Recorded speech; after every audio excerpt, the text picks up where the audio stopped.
Hello friends, उम्मीद है आप सब लोग खैरियत से होंगे। तो आज हम आपके साथ जो डिस्कस करने जा रहे हैं उसे कहते हैं जी इस डिज़ीज़ को आर्थराइटिस, जिसे उर्दू में जोड़ों का दर्द कहते हैं। It is an auto immune disease जो आपके जॉइंट को इफ़ेक्ट करती है, जिससे आपको जॉइंट पेन हो जाता है, स्टिफनेस, रेडनेस और स्वेलिंग, और साथ साथ आपके जो मोशन की रेंज है वो डिक्रीज़ हो जाती है। So if you and your love ones are suffering from arthritis, these are the foods you must incorporate in your diet. इसमें सबसे पहले आ जाते हैं the foods which are rich in omega 3 fatty acid.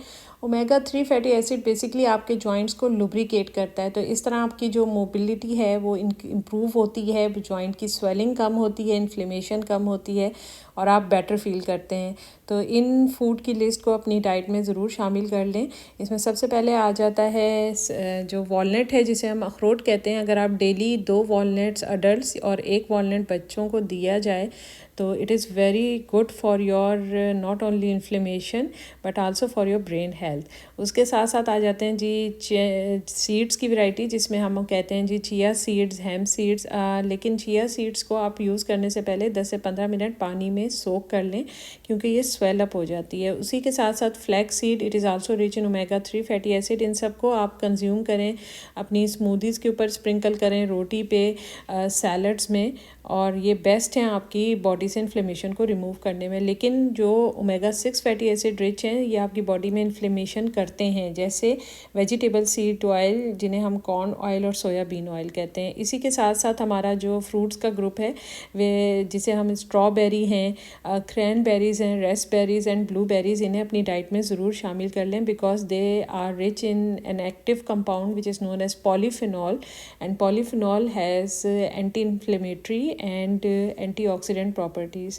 तो ये आपकी बॉडी से इन्फ्लेमेशन को रिड्यूस करने में बहुत इंपॉर्टेंट रोल प्ले करते हैं। साथ साथ जब टॉक्सिन्स को फ्लश आउट कर देती हैं तो ये आपकी स्किन पे ग्लो लाते हैं, तो हेल्दी एंड ग्लोइंग स्किन के लिए भी बहुत ज़रूरी हैं।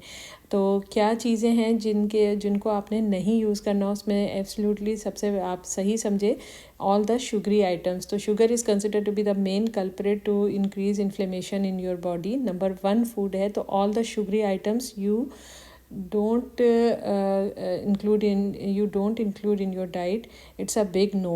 और उसी के साथ साथ जो फ्राइड आइटम्स हैं, ये भी आप जब कंज्यूम करते हैं तो आपकी इन्फ्लेमेशन को इंक्रीज़ करते हैं बॉडी में।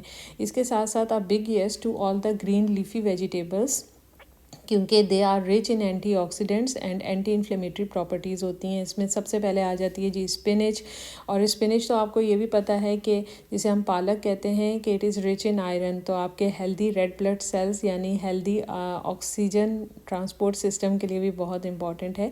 और इसी के साथ साथ केल है, कुकम्बर भी आप अपनी डाइट में यूज़ करें। It is also very good for your healthy immune system.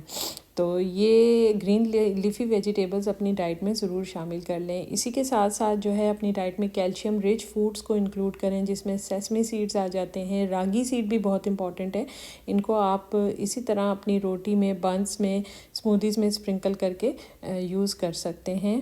तो calcium play a very important role in reducing inflammation from your body.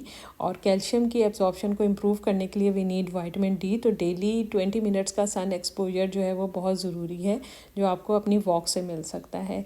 इसी के साथ साथ सॉल्ट इंटेक कम करें, क्योंकि सॉल्ट जो है वो कैल्शियम की एब्जॉर्प्शन को डिक्रीज़ करता है।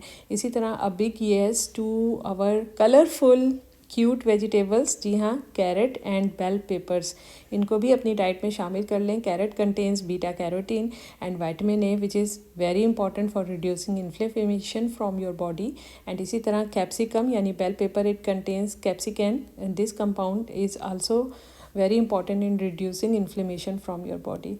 तो इनको अपनी डाइट में शामिल कर लें। अपनी वॉक और एक्सरसाइज यानी रखें। अपनी स्लीप पैटर्न को रेगुलर करें, early sleep and early wake up in the morning. ये सब मिल के आपकी बॉडी में इतनी अच्छी चेंजेस लाएंगे कि आपको खुद एहसास होगा 2 से 3 महीने में। तो उम्मीद है आपको हमारी ये हेल्दी टिप्स पसंद आई होंगी। हमेशा ऐसे ही मुस्कुराते रहें। फिर मिलते हैं आपसे बहुत जल्द हिराज हेल्दी टिप्स में। अपना ख्याल रखिएगा और यूं ही हंसते मुस्कुराते रहिएगा। अल्लाह हाफ़िज़।